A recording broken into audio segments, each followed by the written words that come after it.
Mic is off. I'm sorry, you have exceeded your time, ji. Thank you very much. The last speaker for this discussion on national integration, Sayyid Adnan Kakakhel Sahib, seat number 93, Jamiatul Ulum Islamiyah, Banori Town, Karachi se ताल्लुक है इनका. Jamia उलूमुल Islamia Binori town Karachi. मेरे साथियों ने कल भी इस मौजू के ऊपर बहुत अच्छी बातें की. आज कोशिश करूंगा उन्हीं बातों की रोशनी में इसको बिल्कुल मुख्तसर अंदाज में पेश करूं. इसमें दो राय नहीं है कि हमारा सबसे बड़ा बहरान नज़रियाती यकजहती, फ़िक्री वहदत और इत्तेहाद व इत्तेफाक से महरूमी है. मगर सोचने की बात यह है कि ये महरूमी 58 साल गुजरने के बावजूद अभी तक क्यों है. उसकी वजह यह है कि वो जो बुनियादी प्लेटफॉर्म दिया गया था कि पाकिस्तान का मतलब क्या, ला इलाहा इल्लल्लाह, उस पर कन्फ्यूजन्स पैदा कर दी गई. एक सोचे समझे मंसूबे के तहत अभी तक पूछा जा रहा है कि पाकिस्तान क्यों बनाया गया था, कायद का विजन क्या था. क्या ये चीज़ें बहुत क्लियर नहीं है? और क्या इस सवाल का जवाब मैं या आप दे सकते हैं या वो नस्ल दे सकती है जिसने तख्लीक पाकिस्तान के खाके में अपने खून से रंग भरा था? ये उनकी रूहों के साथ मजाक है, ये उनकी रूहों के साथ मजाक है, ये उनकी कुर्बानियों का मजाक है कि जी आप तो कट मरे, हमें समझ ही ना आया कि आपका मसला क्या था. हमारा दूसरा बड़ा मसला अमन व अमान की दिगर गूं सूरत हाल है और बदकिस्मती से इसको बाज़ औक़ात कहा जाता है कि इस्लाम जिम्मेदार है. हालांकि कुरान का मुताला बताता है कि सबसे ज़्यादा इस्लाम अमन व अमान के ऊपर ज़ोर देता है. इब्राहीम अलैहिस्सलाम की दुआ तो ज़रा देखिए. मईशत की बात बाद में करते हैं, इकॉनमी की बात बाद में करते हैं, पहले अमन की बात करते हैं. फरमाते हैं रब्बि जअल हाज़ल बलद आमिना, इलाही मेरी इस बस्ती को अमन का गहवारा बना दे. फिर फरमाते हैं वर्ज़ुक़ अहलहू मिनस समरात, इसमें रहने वालों को इनकी मईशत भी ठीक कर दीजिए. और अल्लाह ताला भी जब अपने इनामात गिनवाते हैं तो फरमाते हैं इब्राहीम अलैहिस्सलाम को कि वइज़ जअलनल बैत मसाबतन लिन्नासि व अमना, हमने आपको एक ऐसी जगह बसाया जिसको बार बार आने की जगह और अमन का गहवारा बनाया. ये तो बात बिल्कुल वाज़ेह है. मसला ये है हमारा अमन व अमान तबाह क्यों हुआ, हमारा नौजवान किस तरह दहशतगर्दों का आला बना और हम रोज़ बरोज़ लाकानूनियत की दलदल में क्यों धंसे जा रहे हैं. जनाब सदर, नोट करने की बात है कि ये सबक उसको किसी मजहब ने नहीं सिखाया, ये सबक उसको किसी दीन ने नहीं बताया. ये तबकाती तफरीक, इस्तेहसाली निज़ाम, टैलेंट की बेकदरी, तालीमी ढांचे का खोखलापन, बेइंतहा करप्शन और इख्तियारात की नाजायज़ इस्तेमाल, वो खौफनाक मसाइल हैं जो नौजवान को इस तरफ लेकर गए हैं. आप ये मसाइल हल कर दीजिए, आप ये मसाइल हल कर दीजिए, फिर देखिए ये नौजवान दहशतगर्द है या अमन पसंद है. हमारा तीसरा सबसे बड़ा मसला जो इस वक्त बहुत अहमियत का हामिल है, जमहूरी रिवायात का फुकदान है. हम अभी तक हकीकी जमहूरी कल्चर और अवामी मैंडेट के एहतराम के माहौल को पैदा करने में नाकाम रहे हैं.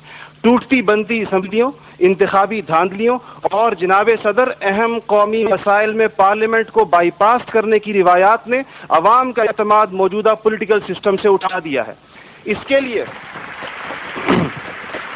हमें अपने उस पड़ोसी मुल्क से सबक सीखना चाहिए जहां से मुशाहिद साहब तशरीफ़ लाए हैं और आप अनकरीब जाने वाले हैं. उनकी और हमारी तारीख़ आज़ादी एक ही है. उनको और हमको हमें और उनको एक जितना वक्त मिला है, मगर उन्होंने अपने यहाँ जमहूरी अक़दार को इतना मजबूत कर दिया है कि हुकूमत कितनी नाकाम साबित क्यों ना हो जाए, कोई भी उस्ताद टूट पड़े, ये नहीं हो सकता कि फ़ौज बैरकों से निकले इक़्तिदार में आकर बैठ जाए. इसी तरह जनाब सदर, मैं ये समझता हूँ कि आज इस हॉल में लगी हुई कायद की तस्वीर आपसे पूछ रही है, आगे आप खड़े हुए हैं कि जर्नल तुम तो सरहदों के रखवाले हो, तुमको ईवान इक़्तिदार की राह किसने दिखाई है. और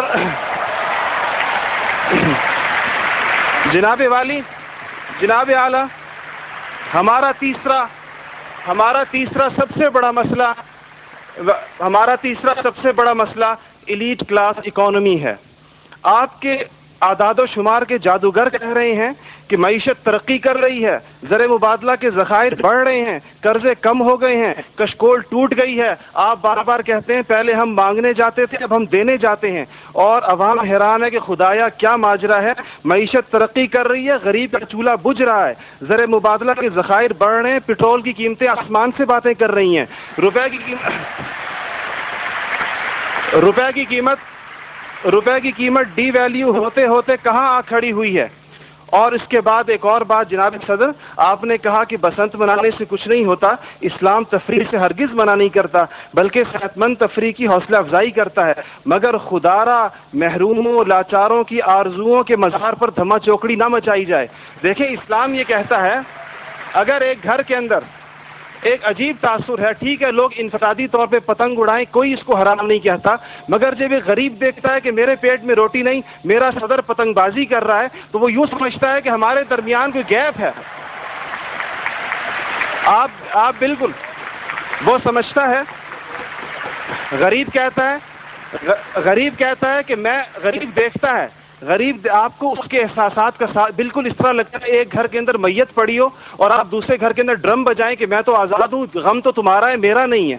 تو اس کو کوئی بھی اس کی اجازت نہیں دے گا، کوئی بھی مذہب کہے گا کہ نہیں. اس کا احساس کیجئے، اس کے اشک شوئی کریں، اس کو سینے سے لگائیے.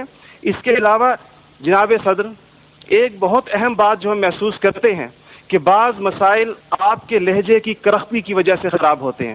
آپ بلوچستان کے عوام سے کہتے ہیں تمہیں ہم وہاں سے ہٹ کریں گے، تمہیں پتہ ہی نہیں چلے گا ہم نے تمہیں کہاں سے ہٹ کیا ہے. یہ چیزیں آپ قوم کے بڑے ہیں، آپ کو بالکل قوم سے اس انداز میں گفتگو کرنی چاہیے جس طرح آپ اپنے بیٹے بلال سے گفتگو کرتے ہیں. آپ کو اس کے جناب صدر آپ کا لہجہ جو ہے، وردی کی بات میری بہن نے کی، وردی کی بات تو آپ نے خود 14 کروڑ عوام سے کہا تھا میں 31 دسمبر کو اتار دوں گا، پھر قوم کے وسیع تر مفاد میں آپ وعدے سے مکر گئے. تھینک یو جی، شکریہ، مہربانی، تھینک یو. آپ کا ٹائم ہو گیا.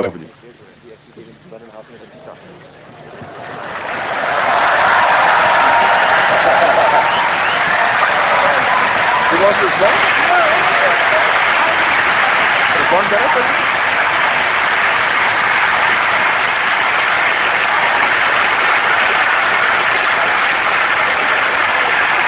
اوکے